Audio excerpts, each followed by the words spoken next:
क्रोधाग्नि। नमस्कार श्रोताओं, मैं आपका सूत्रधार अनुज आपके लिए 9वें दिन का महाभारत युद्ध लेकर पुनः उपस्थित हूँ। हम युद्ध का वर्णन शुरू करें इसके पहले ही रणभूमि.com विजिट करें और हमारा बोर्ड गेम खरीदें।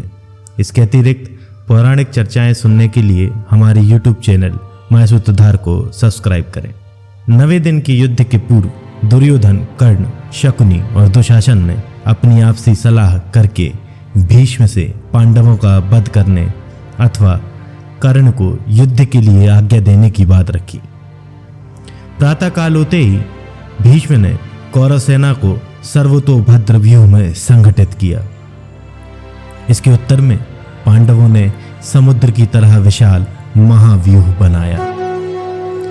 भीष्म के नेतृत्व में कौरव सेना पांडव सेना पर टूट पड़ी। इतना घमासान युद्ध हुआ कि चारों ओर धूल की वर्षा हो रही थी। दूसरी ओर अभिमन्यु भी कौरव सेना पर बरस पड़ा था। बादलों की जलधारा के समान अभिमन्यु बाणों की वर्षा कर रहा था। जैसे वराह रूपी भगवान विष्णु ने महासागर में प्रवेश किया था, उसी तरह अभिमन्यु कौरव सैन्य समुद्र में प्रवेश करता जा रहा था। जैसे हवा रुई के ढेर को आकाश में उड़ा देती है, उसी तरह अभिमन्यु ने कौरव सेना को चारों दिशाओं में भागने पर विवश कर दिया था।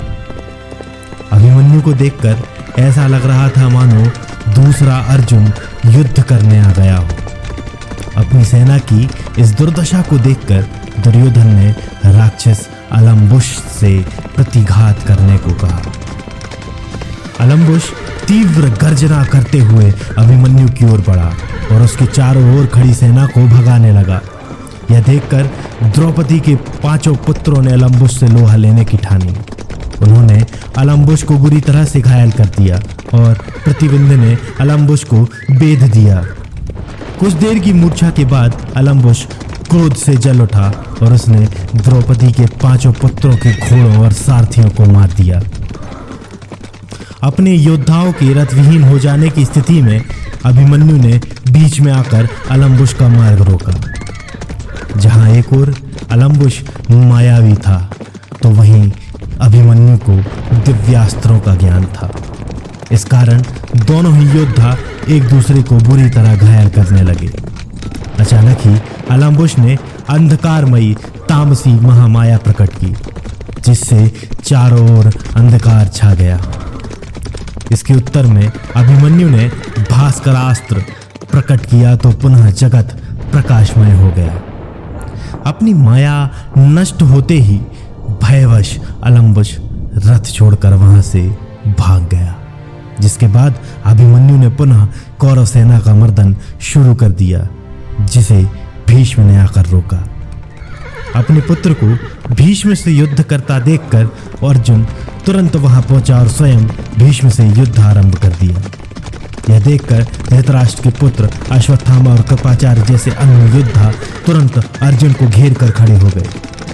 सात्विकी ने भी अर्जुन की सहायता के लिए आगे आकर कृपाचार्य की ओर एक प्राणघाती बाण छोड़ा, जिसे अश्वत्थामा ने अपने तीर से काट दिया। यह देखकर सात्विकी ने कृपाचार्य को छोड़कर अश्वत्थामा पर धावा बोला। सात्विकी ने इतनी बुरी तरह से अश्वत्थामा को घायल किया कि वो बहुत देर तक अपने रथ में बैठा रहा। यह देखकर अपने पुत्र की रक्षा के लिए द्रोणाचार्य आगे आए, परंतु सात्विकी पर लगातार योद्धाओं के आक्रमण अर्जुन से सहन नहीं हुए और वो स्वयं द्रोणाचार्य से लोहा लेने आगे बढ़ा। अर्जुन ने द्रोणाचार्य को बहुत ही बुरी तरह से बींध दिया, जिस कारण दुर्योधन ने सुशर्मा को द्रोणाचार्य की रक्षा के लिए आगे भेजा। अर्जुन ने इस समय वायवास्त्र का प्रयोग किया, जिसके उत्तर में द्रोणाचार्य ने भयानक पर्वतास्त्र का संधान किया। इसके बाद अर्जुन को कई कौरव महारथियों ने घेर लिया और उनके बीच भीषण संग्राम छिड़ गया। भीमसेन इस समय अपनी गदा से कौरवों की गज सेना पर मृत्यु बनकर बरस रहा था। उस दौरान धृष्टद्युम्न, शिखंडी, विराट और द्रुपद भीष्म से भिड़ने आगे बढ़े। इन सभी योद्धाओं ने भीष्म को बुरी तरह घायल कर दिया। युद्ध बहुत बहुत ही भीषण होता जा रहा था। युद्ध के दौरान अर्जुन ने त्रिगतों को पराजित किया तथा अभिमन्यु ने चित्रसेन को, द्रोण ने द्रुपद को, भीमसेन ने बाहली को पराजित किया। अब तक भीष्म के क्रोध की ज्वाला में पांडव सेना धू धू करके जल रही थी। उन्हें रोकने की कोशिश कई महारथियों ने की, परंतु आज भीष्म काल बनकर पांडव सेना पर टूट पड़े थे।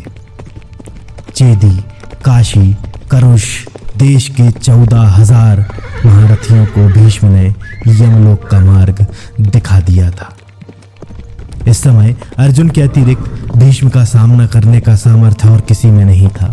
इसलिए श्री कृष्ण ने अर्जुन से भीष्म पर आक्रमण करने को कहा।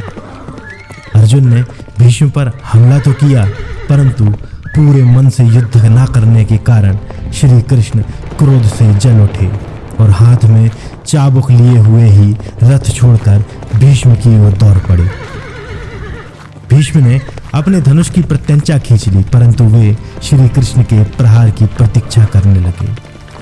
इसी समय अर्जुन ने श्री कृष्ण को पैरों से पकड़कर उन्हें उनकी प्रतिज्ञा याद दिलाई। इसी के साथ श्री कृष्ण वापस रथ पर आ गए और अर्जुन तथा भीष्म के मध्य पुनः युद्ध आरंभ हो गया।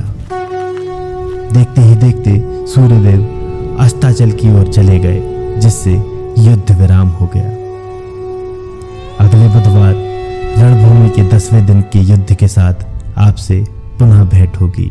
धन्यवाद।